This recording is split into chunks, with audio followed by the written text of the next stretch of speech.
Welcome back. My name is Ariel Rock. I'm the co-chair of the Energy Symposium today. I hope you're all enjoying the day so far. I would next like to invite Professor Catherine Wolfram to introduce our afternoon keynote. Catherine Wolfram is an associate professor at the Haas School of Business at UC Berkeley, the co-executive director for the Center for Energy and Environmental Innovation at Berkeley, and a researcher at the UC Energy Institute. Her research focuses on the economics of energy markets. She received a PhD in economics from MIT and was an assistant professor of economics at Harvard prior to joining the faculty at Berkeley. Please welcome Catherine Wolfram.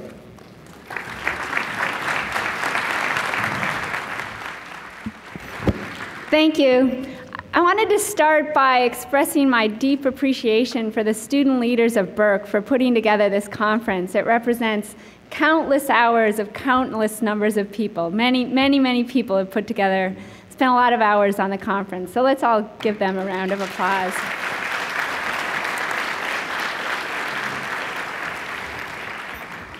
So what this conference represents and what my center is trying to do is really trying to focus on commercialization, focus on getting the great ideas at Berkeley into the real world, focus on getting things out of the lab and into the real world. Because after all, you can have a great technology, but it doesn't do anything to solve climate change, to address deforestation, to address indoor air pollution, if it's just sitting in the lab. With that in mind, I'm absolutely thrilled to introduce our keynote speaker for the afternoon. Mr. John Doerr is a partner at the venture capital firm Kleiner Perkins. He and his partners have been early investors in household names like Amazon.com, America Online, Google, Genentech. Mr. Doerr was joined at Kleiner Perkins recently by former Vice President and Nobel laureate Al Gore.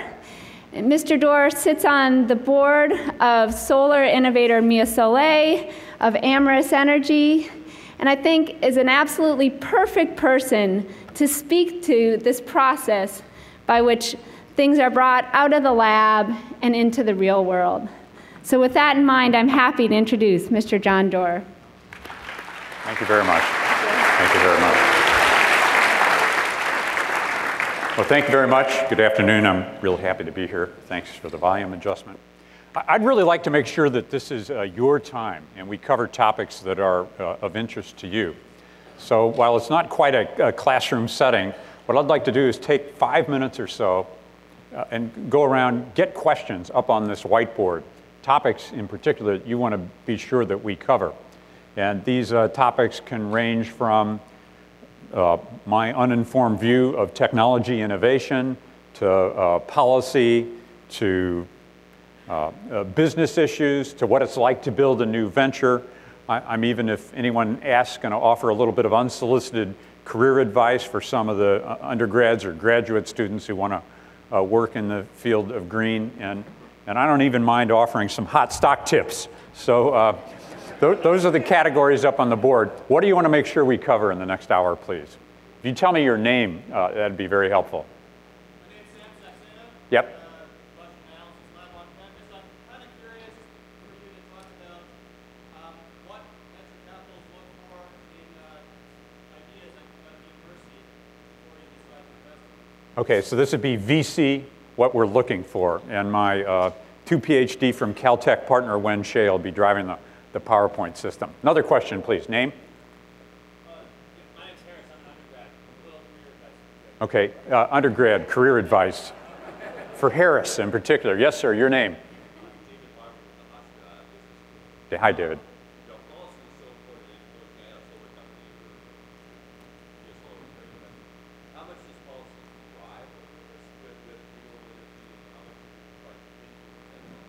Okay, so a very important question around policy. To what degree is it the driver that we live with, and to what degree do we try to move it in which ways? Super good question. Yes, sir, your name.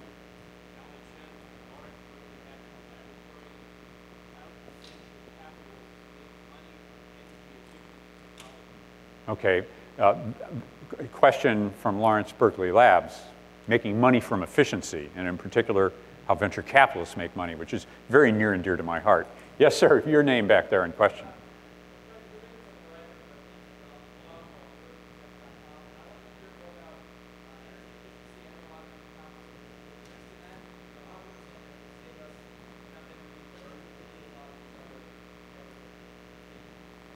Okay, so more about investing in energy efficiency applications. Thank you. Yes, sir, your name and question.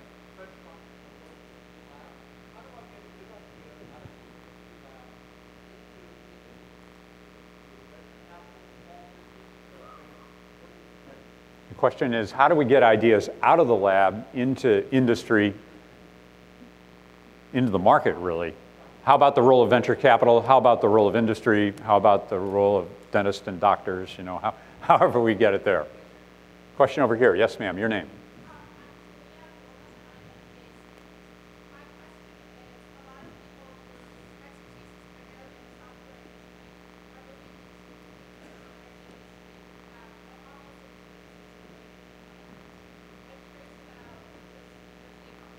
How successful will the computer types be in the real world of energy, right? Okay, got that. Yes, ma'am. Your name and question. Yes.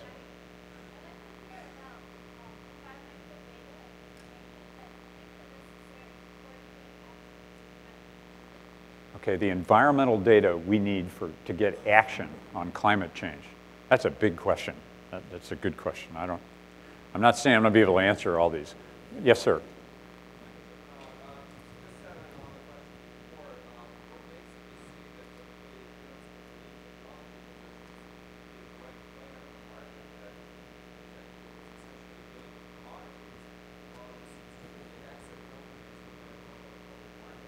Right.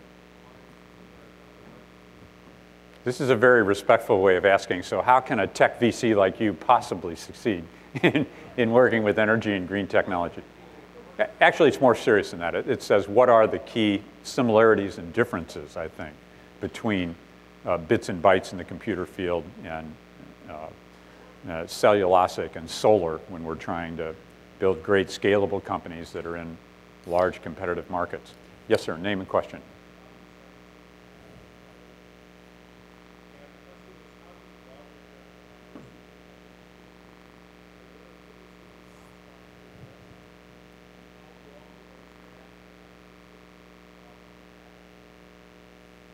Okay, characterize the clean tech industry. Where are the most attractive areas to invest, and how much impact are those going to have on climate? Actually, do they map well to the impact of climate? That's a really good question, and some, of course, some do and some don't. It's not. Do this question and then this question. Yes. My name's Henrik. What's Al Gore going to do for you? And how do VCs start thinking more politically? Two good questions. What is Al Gore going to do for Kleiner Perkins and the Kleiner Perkins-backed companies? And how are VC venture capital investors thinking politically and about policy? I'm going to do two more questions. Yes, sir. You've had your hand up and then there. Hi, Matt.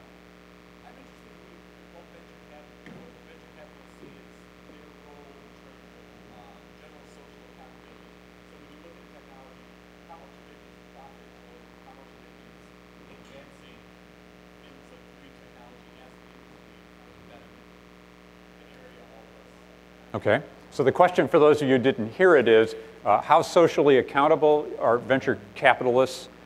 What's the role of the social agenda in being socially accountable as opposed to the role of making money?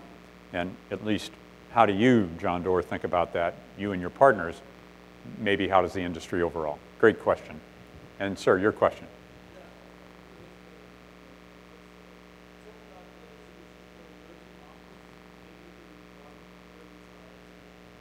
Okay, how about the emerging markets? Do we have any solutions, innovations, venture attention being paid to the bottom billion people in the world and their needs? I'll tell you what I'd like to ask you to do is, we're going to do this again at the end of an intermission here, or interlude for some prepared remarks. So if you'll hold those questions and think of them along the way. I do want to encourage you as I'm talking to stand up, yell, and interrupt. I think would be very good for interaction. But we'll have a time when I want to come back to questions at the end of this. Wen, would you throw those questions up on the screen for just a moment more right now? Right. Let me just pay attention to them for a second.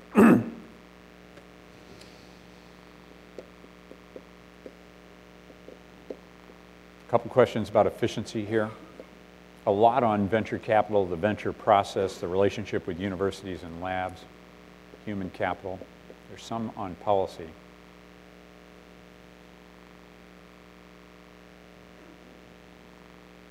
Let's go back to the first slide for just a moment. I'm going to try to take a couple of these really quickly and just answer them directly. Why will technology venture capitalists be successful in green technologies? They will be successful if they found successful entrepreneurs. It turns out venture capitalists don't really do anything except help great entrepreneurs build great companies. The most important help they can provide is in recruiting. My view, at least on my job, and I think others in the field, and Lebu, who's a very successful venture capitalist, would agree, is that I'm a great big glorified recruiter. So the best thing I can possibly do is find some wonderful scientists at Berkeley who are the world experts in synthetic biology, working under Jay Kiesling, and talk to those guys about building a business and say, you know, to make Amyris super successful, we're going to need all the science to work. And I'm not going to mess around with the microbes. That's up to you. But I'm going to go get a world-class CEO, a guy by the name of John Mello, out of BP, to make sure that that invention scales if it works. And so building those organizations, building companies, is really at the heart of what we will do to take this technology to market and make a lot of money while we're doing it at the same time.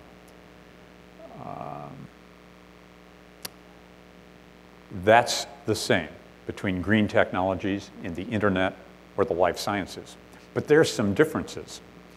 To start Google took $25 million worth of venture capital before it turned profitable. To get Amyris profitable or to get Bloom Energy profitable is going to take 10 times that much money. It's going to take $250 million. To get Google to be profitable took about 4 or 5 years. To get Bloom or Amyris profitable is going to take longer. It may be more like 7 years. Now, it's not quite as much money as it takes to build a new pharmaceutical company. You know, the biotechnology companies? That can take $1 billion to get a new drug approved, and more than 10 years to get the regulatory approval. One other important difference. The internet-sized markets are in the billions of dollars. The energy markets are in the trillions. So these markets are much bigger, they take more capital, but they all still take risk takers and they take teams. So those are important differences between the internet software stuff, the green technologies, and the biotechnologies. Oh, one more thing. These energy markets, there's a lot of policy in here. Policy really matters. It doesn't matter so much with the internet. It doesn't even matter quite so much with the biotechnologies. One more set of questions for you. So I know what your interests are. How many of you are directly affiliated with Berkeley? Hands in the air, please. Wow, okay. How many of you could I characterize as faculty or adjunct faculty? Thank you. And how many researchers? Yeah. How about grad students? Undergrads? How many of you are particularly interested in contributing in policy? How about in technology? Yeah. And how about in business? Okay. How many of you are climate skeptics?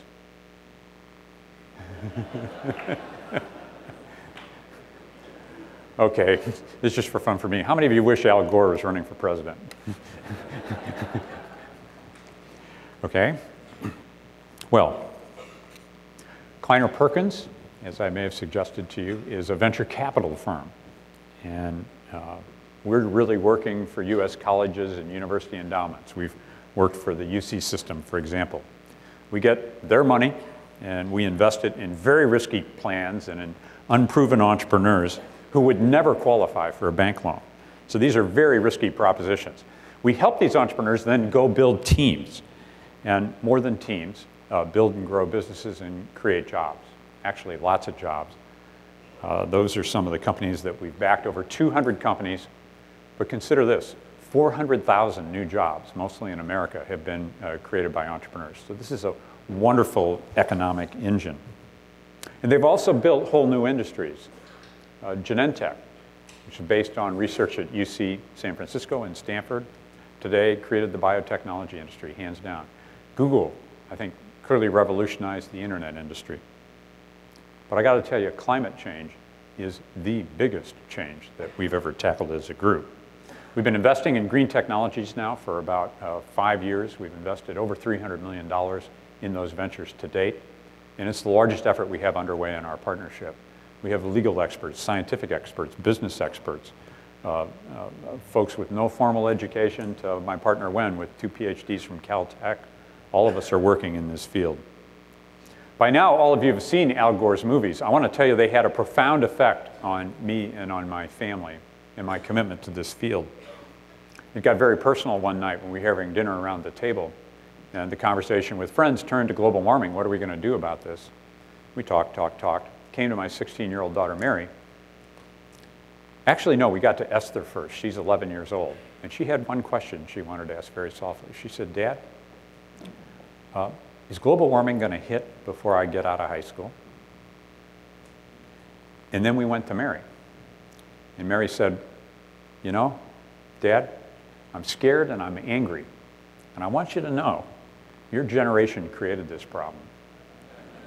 You better fix it. And I had no idea what to say to either of these 2 kids, because I didn't have any answers and I didn't know what we were going to do. So what we did, my partnership, we made this a priority. We got on airplanes. We flew all over the world, from Brazil to Davos to Sacramento to Washington, D.C. to Atlanta, Georgia to Europe. And we talked and learned and talked and learned. And the more we talked, the more concerned we grew. It brings to mind what I like to call Kleiner's second law, which is there is a time when panic is the appropriate response. And I came to the conclusion, if you'll turn us down just a little, please. The sound, thank you. We really can't afford to underestimate this problem. We really could have irreversible and catastrophic climate change. So we got to act and act decisively. Here's a couple things that I learned after Al's movie came out. You know that since the 1970s, the extent and the thickness of the Arctic ice cap has been diminishing. And it's done so in recent years really precipitously, so much so that the latest studies, both from NASA and Navy researchers, they were just released in December, they show that with business as usual, the summer Arctic ice cap could disappear, not come back in the summer, in as few as 5 years. This is astonishing to me. I don't know if it surprises you, but of course, one reason the Arctic ice cap has been melting more quickly is it floats on water. It's not on land, so it's thinner. But when this disappears, there's a dramatic difference in the amount of energy that's absorbed by the planet, by the ocean, as opposed to ice that reflects it. The ice being a giant mirror and the open seawater being a great big heat sump. So I've juxtaposed here on 2 slides the degree to which that ice cap has shrunk and how much of the United States that represents as a landmass. As you can see, the projected melt-off is now more than half of the landmass of the US. And that's something that we've just discovered in the last 4 months. Here's a bigger picture way to look at what's going on. And I like to call this the tale of 2 planets. The Earth and Venus are exactly the same size. And they have almost exactly the same amount of carbon we do in both of those 2 planets. The difference is that in the Earth, most of the carbon is under the soil, having been deposited there by various forms of life over 600 million years. In Venus, most of the carbon is in the atmosphere. As a result, the average temperature in the United States is a pretty pleasant 59 degrees. The average temperature on Venus, 867 degrees. And it's true, Venus is closer to the sun than the Earth is, but that's not what's going on. Venus is 3 times hotter on average than Mercury, which is even closer to the sun than Venus. The difference is in the carbon dioxide. And so our current industrial development strategy is to take all this carbon dioxide we have under the surface of the earth and burn it, release it into the atmosphere so that we can have greater lives, better prosperity. And the prospects, the forecast for our doing that are very grim indeed. Here's a map I used to get smarter about this. Perhaps you've seen this. It sets a great context. It's the nitty-gritty details of US energy flows. On the left side of this are the sources, where the energy comes from, the dirty fossil fuels, coal, gas, oil, and the clean renewables, solar, hydro, wind, geothermal. On the right of this graph are the uses of energy, residential, industrial, transportation, automotive in particular. Three big observations that struck us right away from this graph. The first is less than 5% of United States energy comes from renewable sources. That's wind, hydro. Nuclear is another 8% or so. Second, more than 55% of the energy for electricity is wasted in either heat or transmission. That's the great big gray bars up there to the right. That's 1.6 gigatons of CO2 per year. And it points to the power of efficiency. We're going to come back to that. But the bottom line out of all this is if we want to solve the climate crisis energy problems, it boils down to what I conveniently call the 3 C's. It's all about coal, it's about cars, and about conservation and efficiency. It's more efficient cars that don't burn dirty oil, cleaner fuels, figuring out how one can make using coal for energy cleaner, and getting large-scale substitutes for coal, and then getting incentives for conservation, for efficiency that really change everybody's behavior. So as my partners and I learned about this, we went out and networked like crazy. We learned about Felix Kramer. We spent time with him. We called Stephen Chu at the Berkeley labs. We're chronic, very aggressive, obsessive networkers. And we assembled something called the Green Tech Innovation Network of 50 of the leading scientists, academicians, executives, policymakers. And I want to tell you a couple stories about what we learned by working with them. The first story that I learned, and the first thing that struck me, was Walmart. And what I learned is that companies are really powerful in trying to address this problem. I want to tell you how Walmart went green and what that really means. 2 years ago, the CEO of Walmart, Lee Scott is his name, decided green was going to be a top priority there. It's going to be a big strategic priority. And they committed to lower the energy consumption of their existing stores by 20% and new stores by 30%, and to do so in 7 years or less. That's a big goal. The 3 top sources of energy use in a Walmart store are heating and air conditioning, lighting, and refrigeration. So guess what they're doing? They've painted the roofs of all their stores white. They're harvesting the daylight using smarter skylights. And they put their foods behind closed refrigerated doors that have LED lighting. After all, why would you want to try to refrigerate the whole store when you can refrigerate the food? Well, these are really smart, stunningly obvious, simple solutions using existing technology. But you know what? They're working. And they're important because Walmart is massive. Walmart is the largest private employer in the country. They're the largest private user of electricity in the country. And they have the second largest private vehicle fleet in our country. And they have one of the world's largest supply chains. If Walmart was a country, they would be China's 6th largest trading partner. This one business alone. More important, they have a great big effect on other companies, because when Walmart does something, it really inspires GE or other Federal Express to move in the same way. 20% energy reductions, 20% CO2 reductions, that's a very big deal. But you know what, it's not enough. Because we need every company to do what Walmart's doing if we're going to be able to make a dent in this problem. Walmart, not enough. The second lesson that I learned as we went around the country was about individuals. That individuals matter enormously. And this is another Walmart story. Because it was just about a year ago that Walmart, which has over 125 million US customers, 125 million, that's a third of Americans are customers at Walmart. They decided they were going to push compact fluorescent light bulbs. And last year, there were 65 million compact fluorescent light bulbs sold. Walmart committed to sell 100 million compact fluorescent light bulbs themselves. compared to 65 million total the year before. And they found it hard. It's hard to change consumer behavior. You know, these bulbs take a little while to turn on. You can't dim them. They're more expensive. But the payoff that they are driving for is $600 million a year in energy savings from 100 million incremental fluorescent light bulbs. That's 20 million tons of CO2 per year. My lesson from that is it seems really hard to change consumer behavior at scale. And I think that's one of the challenges we have with efficiency. It's got to be stupid that we use 2 tons of aluminum, steel, plastic, and rubber to haul our sorry derrieres from the shopping center in Southern California back home to the suburbs. It's stupid that we would import bottled water from Fiji and bring it here, even if it is in square bottles. It's obscene that every day we dump 70 million tons of CO2 into our atmosphere, like it's some kind of open sewer. It's really hard to change consumer behavior because we don't tell individuals how much their behavior costs, how much CO2 they're generating. Do you know? Do you know how much CO2 you generated today when you came here? I don't know, and I should know. You care, and I care. And those of us who really care about this would act better if we knew, or if the market told us, or if we put a price on carbon. But as long as we're going to go around pretending that this CO2 is free and its uses are nearly invisible, I got to ask you, how can we expect change? The changes we can see and reasonably expect from individuals are not going to be enough.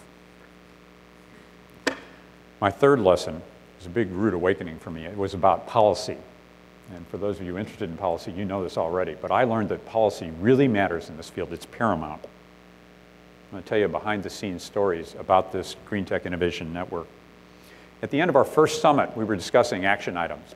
And a Berkeley engineer, a graduate by the name of Bob Epstein of Sybase, founded Sybase, stood up and said, John, the most important thing we can do at this time, it's a year and a half ago, is go to Sacramento and make it abundantly clear that a system of market incentives and mandatory caps on greenhouse gas emissions is necessary. And even more than being necessary, it'll be good for California's economy.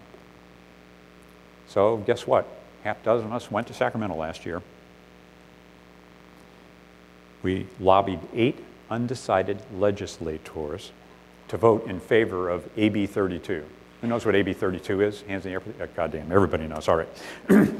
7 of the 8 voted yes, and the bill passed 47 to 32. I think it's the most important legislation that passed that year because California became the first state in the country to mandate a 25% reduction of CO2 and do so by 2020, creating some 83,000 jobs and $4 billion more in annual income, and according to the forecast, removing 174 million tons of CO2. But California is only 7% of US CO2 emissions, and therefore only 1.5% of the world's emissions. It's a great start. Are you detecting kind of a familiar refrain here? It's not enough. If you want to move from the state to a national level, there's a policy that really impressed me and maybe could benefit us. One of the places we went was to Brazil. I went with Tom Friedman. Tom says, you know, if you don't go, you don't know. So we met Professor Jose Goldenberg, who's the father of the ethanol revolution there. And he told us, he explained that Brazil's government mandated that they would have ethanol distribution through the country at all of its gas stations. And they mandated that the vehicles in Brazil be flex fuel capable. And so now Brazil has 29,000 flex fuel pumps compared to 700 in the United States and a paltry 2 in California. And in 3 years, their new car fleet has gone from 4% to 85% flex fuel. Compare that to the US, where only 5% of the vehicles are flex fuel, and almost no consumers even know it. So what's happened? They have replaced 40% of their automobile transportation gas consumption with ethanol. Today, they're almost energy independent. Since 1975, that means there's $59 billion worth of Brazilian wealth that they didn't ship to the Middle East, and they saved 32 million tons of CO2 per year. That's 10% of the CO2 across the country, a 10% reduction. Can you imagine what it would take to get a 10% reduction in the United States of America in 3 years? This is very impressive in my book. But Brazil is only 1.3% of the world's CO2 production. So even this ethanol miracle is not going to be enough. And yes, I know, you can't grow sugarcane in most of the world, and there are many issues with ethanol from corn. All this is true. There's no silver bullet when we come to this. I do believe biofuels, from cellulosic biofuels generally, are a great big bullet that we have in our holster. I want to tell you another story, and this is probably my most optimistic one. This is a story about radical innovation. It's also the story about a great tragedy, and that tragic problem and breakthrough hold tremendous promise. Around the world, every year, 1.5 million people die of completely preventable disease of malaria. 6,000 people a day, all for the want of some anti-malarial drugs that you and I can buy at the corner drugstore here for a couple of bucks. Most of these people dying are women and children, because $2 is too expensive in Africa. So funded by a $15 million Gates grant, a Berkeley research team led by Jay Kiesling and 3 of his postdocs is bioengineering the key ingredient in an anti-malarial drug. That ingredient's called artemisinin, and they're making it 10 times cheaper. And when they succeed, they will be saving up to 1 million lives a year. 1 million lives. I got to tell you, if I could just open the door for that team, I think I'd retire happy. 1 million lives from your work. Their breakthrough technology, many of you know, is called synthetic biology. So they leverage millions of years of evolution by redesigning the metabolic pathways of bugs to make them useful. They really custom tailor them, and they become living chemical factories which ingest or eat sugar and excrete the precursor for artemisinin. So what does all this have to do with green and climate crisis? Well, actually a lot, because that team has become a company we've backed by the name of Amyris, and that technology can be used for more than making cheaper drugs. It can be used to make better biofuels, and that's a really big idea, because then you can precisely engineer each molecule in the chain of a fuel, engineer it, optimize it for higher octane, for lower vapor pressure, for more effective combustion.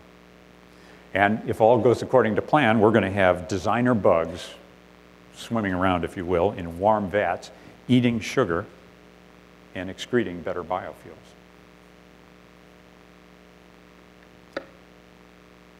There's other large-scale entrepreneurial innovations that I think are examples of the range, somebody asked that question, of clean tech venture investments that'll scale.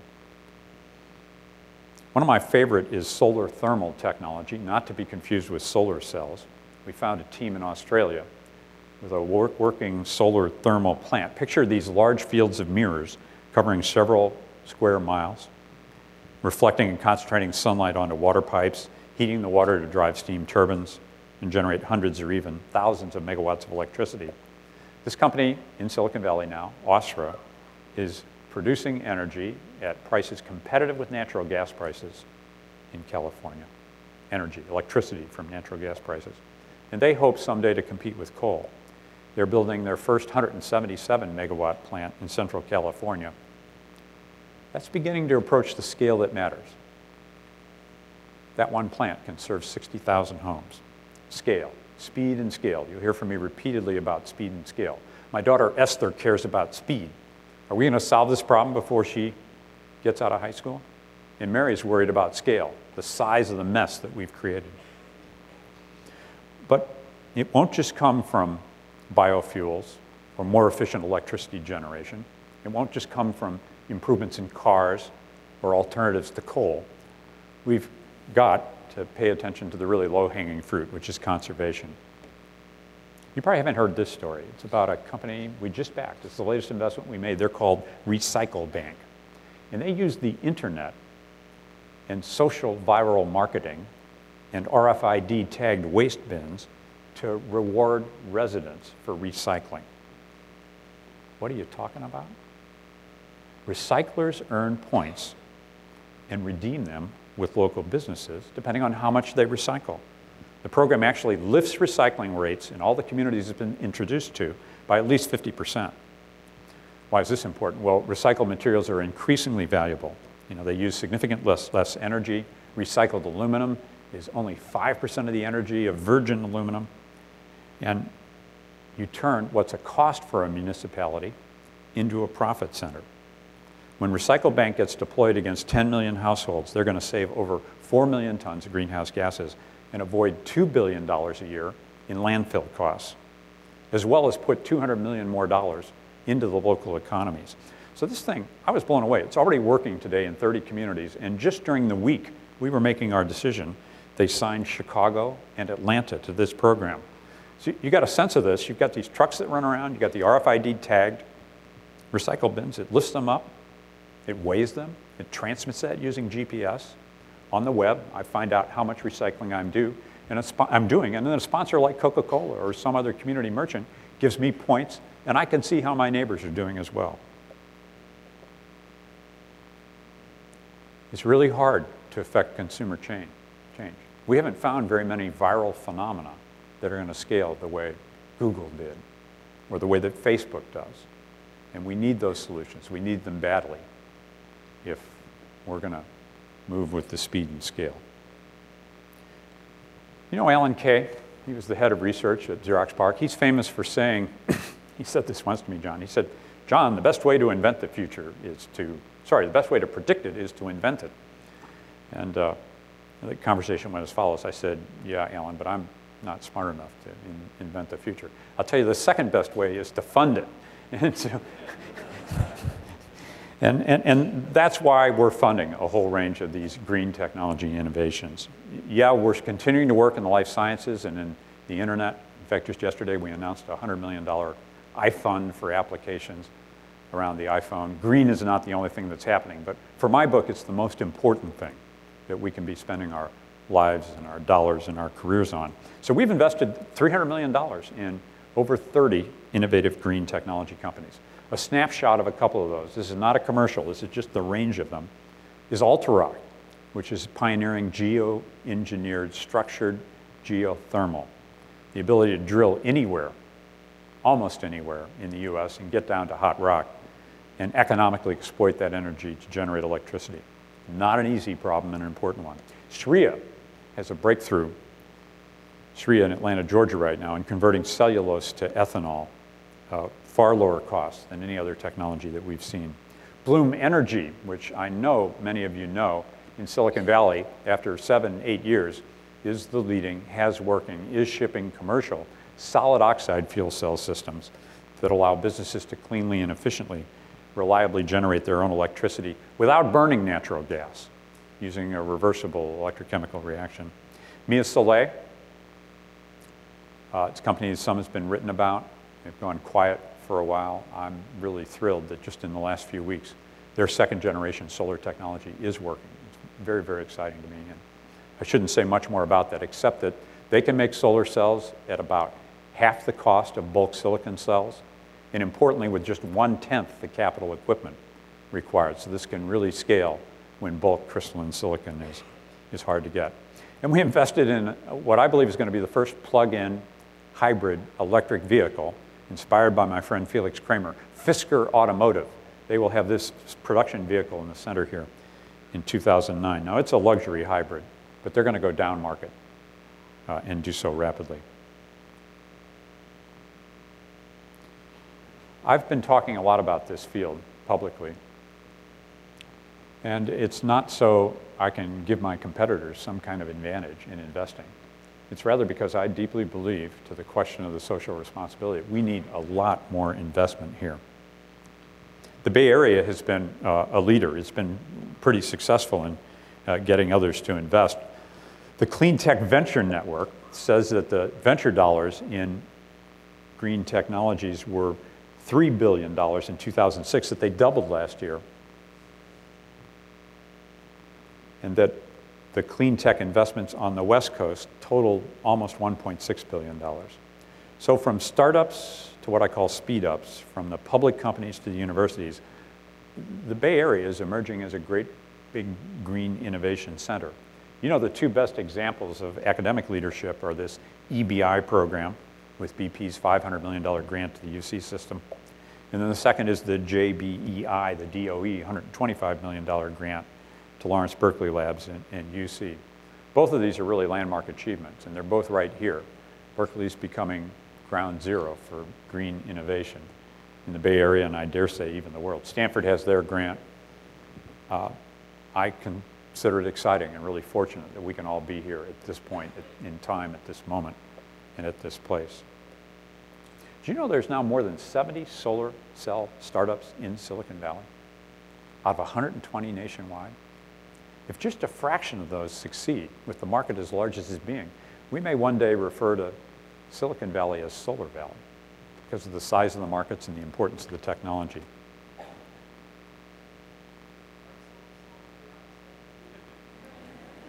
The question is, aren't solar cells made out of silicon? Well, the current expensive ones are. I think we'll see solar cells from other material systems, SIGs, gallium arsenide,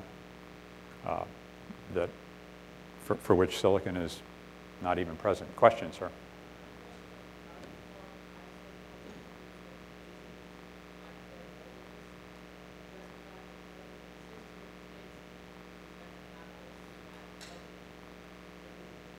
ISO certification for what? I'm not qualified to answer that. I don't know, but I'd be happy to talk to you about it later on. Let's talk about research for a moment. I believe we need R&D that is really scaled to the size of this problem. The enormous size of this problem. As a point of reference, Exxon's revenues in 2005 were $1 billion a day, right? Their profits last, well, that's 0.2% of Exxon's sales. The president's budget for renewable energy research is barely $1 billion in total across all the labs, across all the universities, across every day of a year. That's less than 1 day of Exxon revenues. Third fact, you know about geothermal, trying to tap the energy we have in the hot rocks under the surface of the earth. The nation's national research budget for geothermal energy last year was $5 million. It's almost criminal that we're not investing more in energy R&D. So in my couple-of-year journey wandering around here, I found a lot of surprises. I never would have thought a mass retailer would be going green because it's profitable. I never thought that a database engineer from Berkeley, California would advance the legislation that causes California to be the first state to have mandatory cap and trade. I never thought that a little developing nation in South America would become the biofuel center of the universe, or that scientists trying to prevent malaria would use their technology to design better biofuels. Who would have thought that Silicon Valley might be Solar Valley? And most of all, who would have thought that all this effort is still really, really not enough? You ever wonder what is enough? What it's going to take to really tackle this problem at the speed and scale it needs? What's going to prevent the Arctic ice cap from completely disappearing, not just during the summer? The science tells us that we've worldwide got to cut CO2 emissions by half of what they are today. And the developed world has to cut them by 80 or 90%. And that's even while the economies grow. And we see billions of people move from rural into urban settings. We may have the political will for a responsible trajectory in the United States, but we only have one atmosphere. So we got to find some way to get a responsible trajectory for the world. And the wild card in all of this is going to be China. It's the size of the problem. In 2006, China's CO2 emissions were about 3 gigatons, the US almost 6 gigatons. There's some controversy. People think that China may have matched us in 2007. But this much I'm confident of. If we stay on business as usual, that means we're going to have 23 gigatons of emissions per year from China in 2050, as much as the whole world today. If it's business as usual, the world's going to be going out of business. I was in a meeting with the mayor of Dalian in China, and he was asked by the press about China's CO2 strategy, and I want to paraphrase his answer for you. He said, "The United States generates 7 times the CO2 per citizen that we do in China. Why should China sacrifice our growth so that the West can continue to be profligate and stupid? I didn't hear an answer for him. I don't know one. I think the answer is going to have to be economic, so that all the people in all the nations do the right thing. That's to say, we've got to use policy to harness innovation to make the right outcome, the profitable outcome, and therefore, hopefully, the likely outcome. Energy is a $6 trillion business worldwide. It's the mother of all markets. I thought the internet was a big deal. This is a really big deal. Going green should be the largest economic opportunity of the 21st century. I do believe if we succeed in going green, it's going to be the largest transformation on our planet. Sometimes I'm given to hyperbole, so Bill Joy corrected me on this. He says, okay, it's the largest transformation, John, since we went from an anaerobic atmosphere dominated by methane to oxygen. I said, you're right, Bill. One more point. We are fast running out of time. Nobody really knows the tipping point when it's going to be too late. But these greenhouse gases, CO2, it circulates in the atmosphere for thousands of years, and it takes a long time to fully absorb it. Some trace elements of the greenhouse gases from the first Model T are still circulating. So the problem builds and builds. It's the integral of what we've done. So we got to plan to overachieve. If we got to cut emissions by half, that means some of us are going to have to do a lot more, because all of us are not going to make it. The cost of delay is enormous. It's like trying to save for your retirement in the last few years of your career. You come up short, with the risk being a runaway. As Stern said, can we afford to have an uncontrolled experiment on the only planet we got? So if the sum of all of the companies and the individuals and the policies and the innovative technologies is not going to be enough, what are we going to do? That's my question to you. What are we going to do? I believe in the power of entrepreneurs. I believe in the power of people. Entrepreneurs do more than anyone thinks possible with less than anyone thinks possible. We have witnessed this time and time again in our lives, and so that's why I'm hopeful, even optimistic.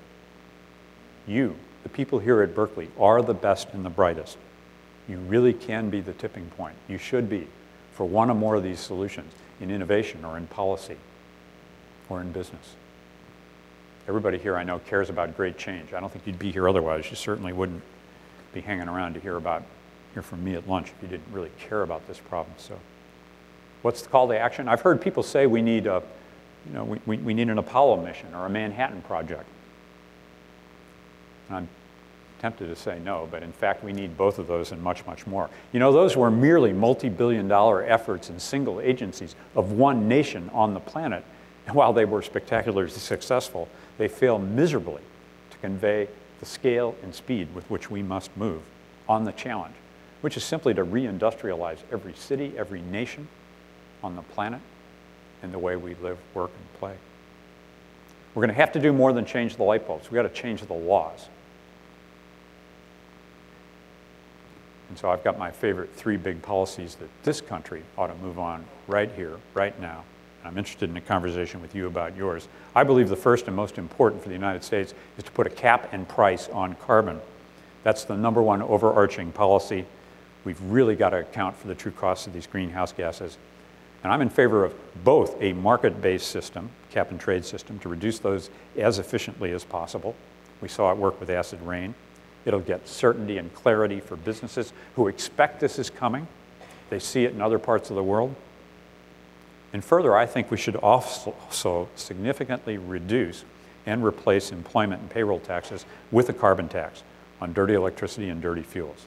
Be very direct. I would not have it be a tax increase. I'd have it tax neutral for our taxpayers, dollar for dollar. And we can have both. We do need both. Today, we're really very close to the 60 Senate votes we need for a cap and trade system. I don't know. You always seem to get to 59 in that one other vote. It changes around. It's not quite there. But I do believe that between the current environment and all of the 3 next presidential candidates, all of whom have carbon policies, we will get a cap and trade. What we've learned from California is it takes time to put those systems in place. And we need speed as well as scale. Second, and this is something we could do this month, I believe we must do this month, and that's to get the federal government to renew what's called extend the investment tax credit for renewable energy. My Republican friends say that when you don't extend a tax credit, it's like raising taxes. And so these expire at the end of this year. There's no plan to renew them.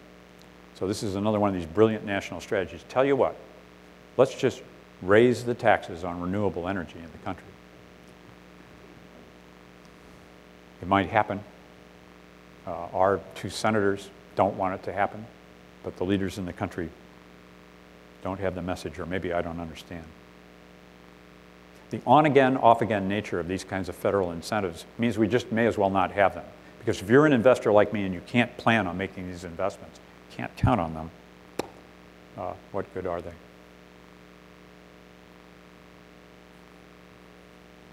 Third, and finally, I think I've spoken already enough about R&D.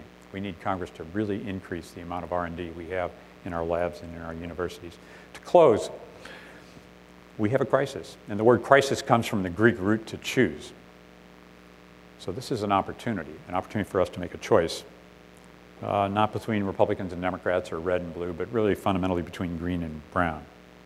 It's between America leading or America following in this new world, between whether or not we're going to import green products or create green jobs.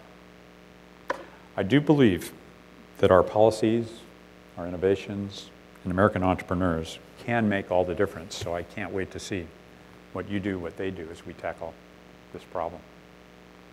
Well, would you throw up the questions again, please?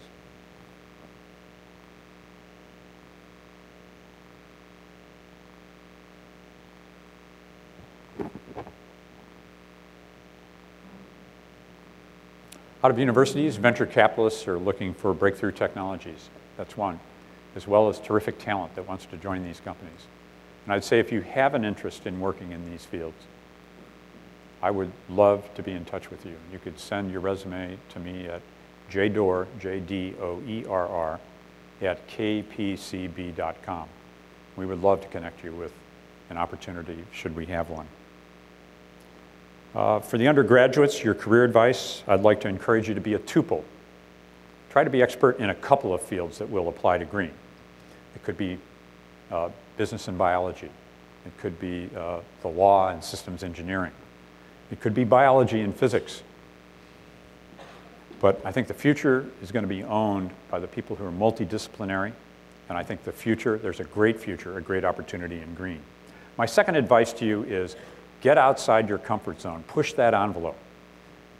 I think people are judged more than anything else in the world beyond their character, their morality, how good a parent or a kid they are. But they're judged professionally on their ability to think and speak on their feet.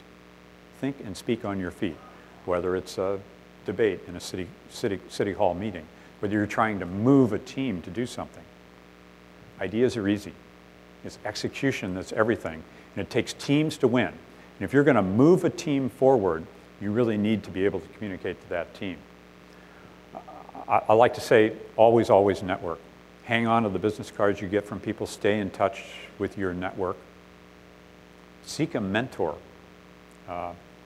Find someone who will invest time in your development because they believe in you, and treasure those relationships. I say take risks. To ask permission is to seek denial. So get out there, go outside the edge of that envelope. If you're not comfortable speaking, practice public speaking, practice debating. It'll make, I believe, a real difference to the undergrads in your ability to have an impact in this world. Wen, back to the questions, please. Thanks.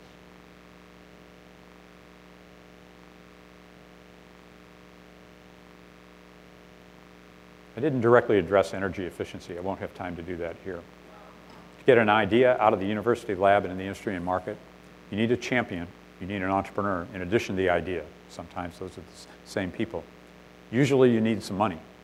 But most important, and you ought to look for the kind of money that will get you a team so that you can make that idea real. What's Al Gore going to do for Kleiner, Perkins, Caufield, and Byers? A lot is the answer. Al's in our partner meetings, either in person or by phone every Monday. He and we are on a search for solutions. His next great book will be about solutions. He started talking about solutions to the problem, not just the problem. And he's a very scientific man, very moral man. He's very energized by technology. He introduces the ventures we work with, these innovations, to large customers and markets, and he energizes everybody the way he talks. His top priority right now in his life is something called the Alliance for Climate Protection. He's spoken about this some publicly, but this is an effort to use scientific means to move mainstream American public opinion. My parents, my friends in Missouri and Iowa and Illinois, to where climate crisis really matters for them. You may have seen a survey that was done last year of all the questions asked on national television for the presidential candidates, 957 of them. You know how many were directly on global warming? Of 1,000 questions. This is all the networks. Tim Russert, Fox News, George Stephanopoulos. Two questions out of 1,000. The same number that were asked about UFOs. We're in a very rarefied place here. We all agree. They don't know or they don't care.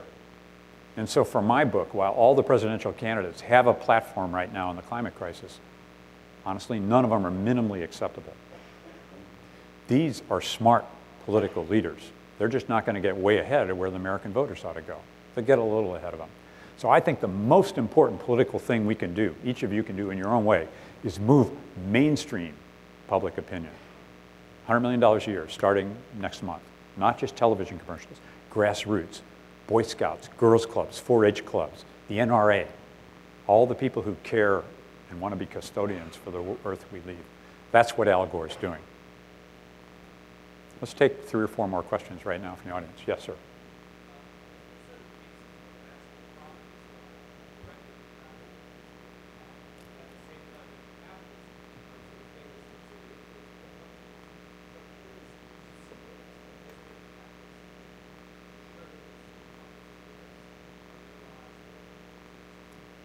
Okay, so I'm going to remember that with help from Wen. I'm going to take 5 of them and then try to handle them. Conflicts of interest, maximizing profits versus maximizing the right social outcome. Question there. How about water management and its role in climate change? Question over here.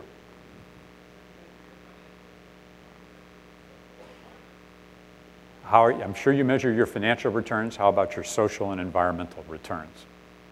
Question here, and then one more.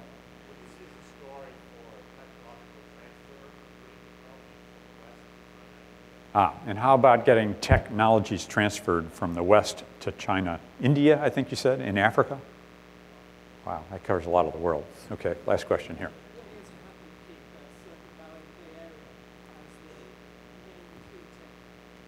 Great question. How do we keep Silicon Valley and the Bay Area as the main clean tech center of the world? So conflicts of interest versus profit. I think this question goes to, would you invest in and try to grow great big green businesses that are not going to be profitable? Or do you just go pursue whatever commercial activity is going to make the most money? I'm entrusted with part of the UC endowment, part of the Stanford endowment. And my #1 job is to make a lot of money for those endowments so that they can sponsor more research, pay faculty greater salaries, provide more financial aid for students. And if I don't do that job, I get fired. I got to do that job. That's what I do when I work up in the morning. The happy thing that's happened, as far as I'm concerned, is we're on the brink of something that's going to be bigger than the internet. It's driven by technology, and it's possible that America and the Bay Area will lead.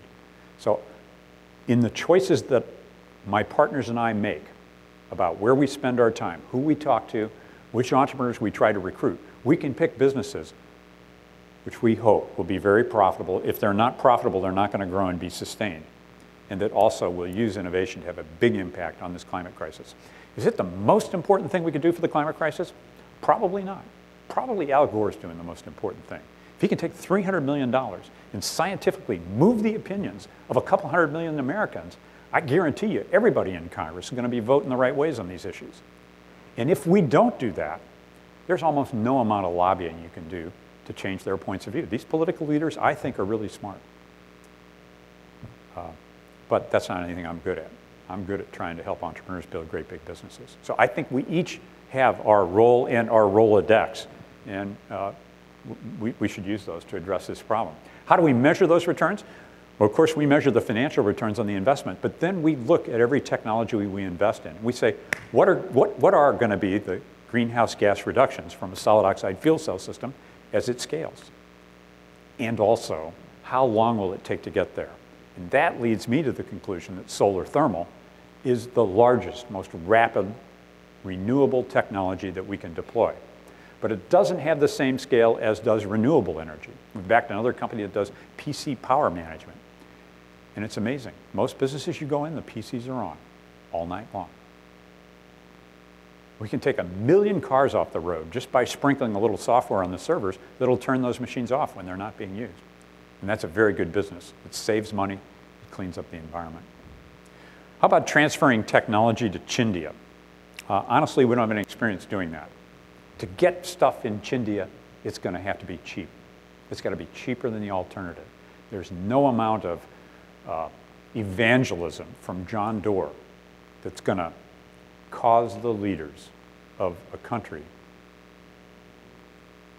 where 1 billion people are scraping by on less than $1 a day to pay more for electricity or more for an automobile than they would otherwise.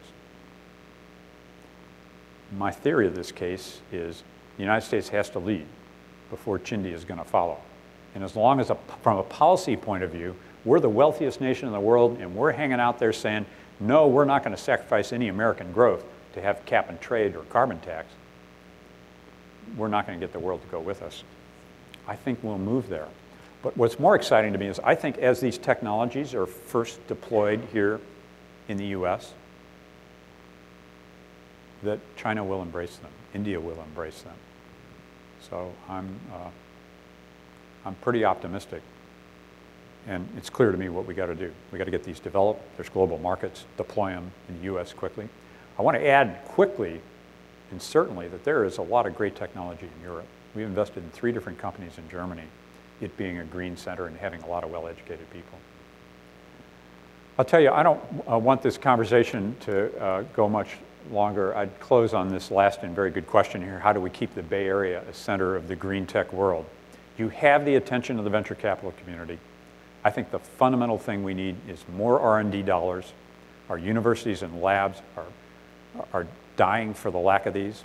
I'm talking next month at MIT to their energy forum. 700 MIT students want to work in the green field. 1/3 of the faculty wants to pursue this. The total federal budget for renewable energy is $1 billion. We really, really need more R&D, and I'm convinced the Bay Area will more than benefit from it. I'd say more than anything else, you'll make the difference. If you look at your Rolodex, your agenda, your career, your contacts, if you encourage green entrepreneurs when you see them, go out of your way to support them, I believe the Bay Area is and can continue to be the center for the great big green revolution that matters so much to my daughters, Mary and Esther. Thank you. Thank you very much.